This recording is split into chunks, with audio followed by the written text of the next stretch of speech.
Good morning guys. So this is my daily routine. Every morning kung magkape, tanaw-tanaw sa mga isda para stress reliever ba.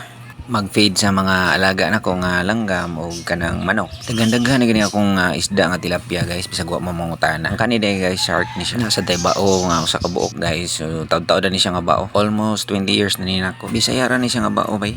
Ang kana ding naglangoy-langoy dang itom nga dako, paruon shark na siya. Pinalit na ako sa ko ang amigo nga tattoo artist. Shout out nimo diha Dol Jurik sa Lundaga sa Tingob, Mandawi City. Daghaning paruon shark sa Thailand. Malingaw ra man sa mag-fade ani nila. Stress reliever lang ba. Nya naasad ko lovebirds. Mao ni akong lovebirds daw ka buok si Chippy o si Chiwi. Chippy and Chiwi, pangalan mo diha, wag mo mga anak ha, wag mo mudagan. Kaon mo lang mayo. Ari na punta sa itong mga manok guys. Pakano na po na to. Mga lagar ako ubay-ubay sa niya akong mga manok eh. Kani din akong mga manok guys.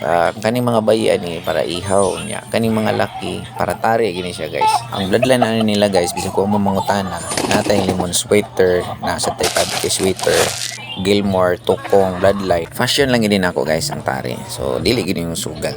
Salamat sa pagtanaw. Adios amigo.